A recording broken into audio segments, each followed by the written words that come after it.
had probably one of the best teams in the world, in Africa anyway. But yeah, it's good to see that the levels of all teams have risen and they're competing at a high level now. Well, anybody can beat anyone at that high level. Odipo, we watched Egypt almost get disappointed by Mozambique. And of all teams, actually, when most analysts were looking at those groups, Mozambique was not one of the teams that anybody was mentioning anywhere. Yet they almost caused a huge upset. And I know there are some people who've been complaining about the amount of time that was added towards the end of that game, and the penalty that was awarded to Egypt that saw them score that equalizer. But then another big name almost falling to Amino. True that. I think it's a new dawn for the small African teams. What actually was believed to be small, there's, shall I call it, an insurgence of these teams. They're not bothered anymore by big names and big teams, and that's interesting to watch. I think we're enjoying this tournament than any other tournament. Nothing is obvious anymore, and that's better football than we've experienced in the past, where we always knew who's going to be in the semi-final and probably the finals. Well, we always knew who was going to be in the semi-final and probably the finals, is what Odipo says. But then we also saw quite an upset, because for me, it was quite an upset. Cape Verde beating Ghana by 2-1. Quite unexpected. Ghana with big names. But then we've seen this happening several times, Taiwo. When Ghana up there at the big stage, they disappoint. Yeah, I mean, it's a big upset. I think Cape Verde have done very well to beat Ghana. I think most of their players are coming from Portugal anyway, aren't they, Cape Verde? But yeah, Ghana have to really... But most of them are playing non-league football. Oh, yeah? A majority. Okay. But I think they've got the former Man United player, what's his name? Beppe. Yeah. So I think they've got the experience. No, that's Angola. Oh, Angola. Yeah. Okay. So but Cape Verde obviously have some experience, and I guess Ghana have to look at themselves and regroup and, you know, try and get a result in their next game. But yeah, like I said, the level of all the teams this year, in my view, has gone up, and they're all competing, and it will be interesting to see, you know, who can actually beat the underdogs, and the underdogs beat the favourites. Well, we will all be definitely looking forward to the underdog beating the giant. And I think I like what you said, Odipo, in terms of being able to see some of the smaller teams go further forward, advance into the knockout stages, and we can basically boast of a new winner. The last time we had a new winner was back in 2012, and that was when Zambia won the Cup of Nations, quite unexpectedly, by the way, and they came in as one of the tournament outsiders. Nobody fancied them to go ahead and actually win that tournament, but they did, and there was a lot of talk about them playing ugly football, but isn't the result what really matters at the end of it all? Yes, we played ugly football, scrapped through 1-0 wins all the way to the end of the tournament, but then lifted the trophy. Yes, sometimes the end justifies the means. We must agree. But football also is an entertainment sport, so it's also good to see some good football. Anyway, what is happening now is not by chance. These are investment, long-term investment that this country put in place. These are players who've developed through the youth systems. If you look at the average ages in this tournament, is 26, 27 for most teams. These are young men, actually, who are coming up.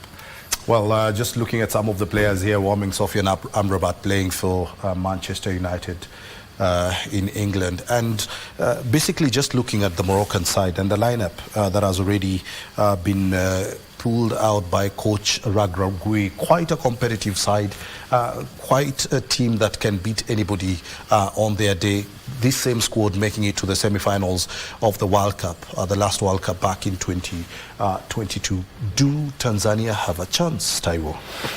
Well, every team has a chance. They're the underdogs. I guess Morocco are the favourites by a long shot. I think, but Morocco have to produce. You know, they're going to have to go out there and actually show that they deserve to win the match. Tanzania are probably not going to give them much space, and they're probably going to, you know, chase down everything because they know they don't have the talent. So I think in games like this it will be interesting because I think Morocco, again, are used to playing against teams that will probably give them a bit more space in certain parts. But with Tanzania, they're expected to win. Just to say that our guest analyst is just arriving as you speak about the teams there on the pitch. Cabinet Secretary for Sports, Babu Namwamba, will be the fourth gentleman that will be sitting here in the panel. For those of you who think there is just a cabinet secretary who does not understand his games, who does not understand the sport, he does understand the sport, and that is why he will be joining us literally to also just tell us in terms of the preparations of Kenya as a country, and also the joint bid that has been put forward by the three East African countries, that is Kenya, Uganda and Tanzania, in the next African Cup of Nations, how far we are. But then it will also be interesting to hear which team he fancies to literally take the night. And I watched as our newscasters here earlier were literally drumming their support for Tanzania, and we were trying to talk down at them, telling them that they do not literally have a chance. But then, truth be told, football is round, and as we say, mpira in Swahili, hudunda, and what that means is sometimes you might believe that you are the favorites, but then something happens and then you lose that particular match. And I believe just these day-to-day Tanzania, knowing very well that they lost 2-0 to the same Moroccan side, 2 months ago, that was back in November. Should that be something that is at the back of their minds, or should that motivate them to actually go out and beat Morocco today? I mean, if you look at both teams, Morocco is coming to this tournament as the top-ranking team in Africa. In this tournament, Tanzania is the lowest-ranked team. If they pull the rabbit out of the hat, it will be a classic David and Goliath story. It will be a big thing. They'll write their names in history, in football history for that matter. Because honestly, the way the Moroccans are lined up, the players, the stars, the bench itself is another team. And like Taiwo says, Tanzania, I wouldn't say the talent, but they don't even have the experience to play this level with this kind of team. It's not going to be easy for them. Well, it's definitely not going to be easy for Tanzania, and it's also not going to be easy for Morocco, because at the end of the day, the Moroccans will be coming out knowing that they are fancied to be the favorites. But Coach Magrabui coming out and saying that they basically are not the favorites. But as we welcome the CS Sports here in the studio with Beto.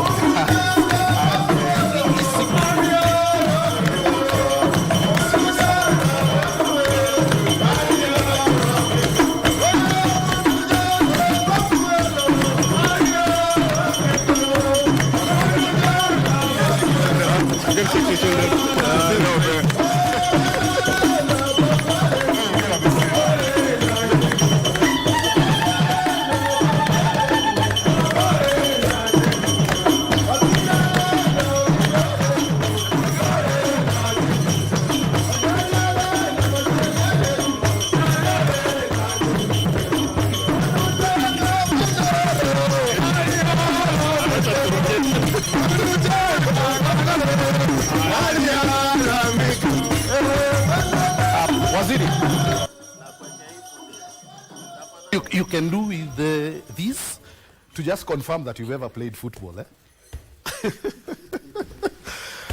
It's a test to confirm that the CS is not just going to be talking about the football, but he's actually ever played the game, and that's mainly the reason why we asked him to come here today.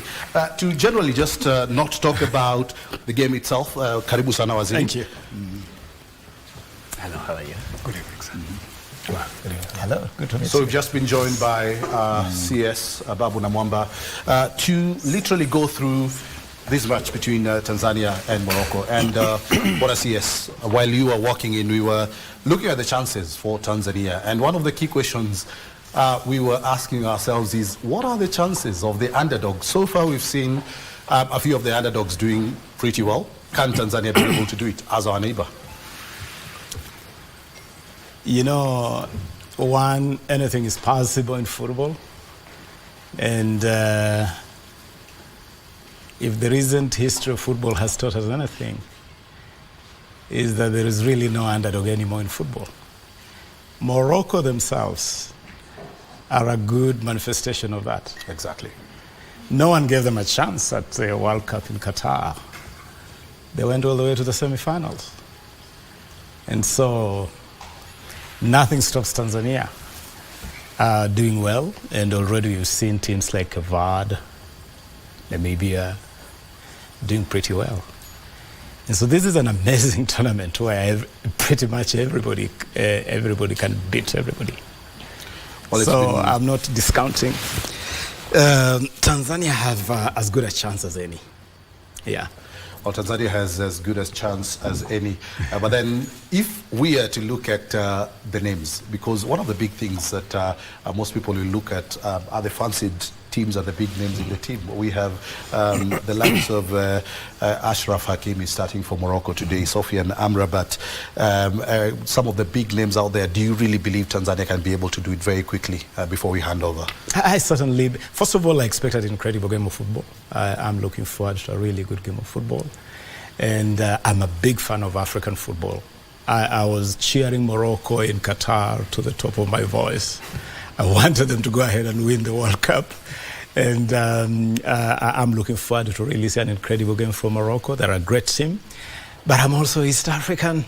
And the East African me is urging Tanzania and telling the Tanzanian boys, I believe you can go on a good fight. Unfortunately, we have to hand it over to the Ivory Coast for the first half. But we'll be here with Waziri during the halftime break.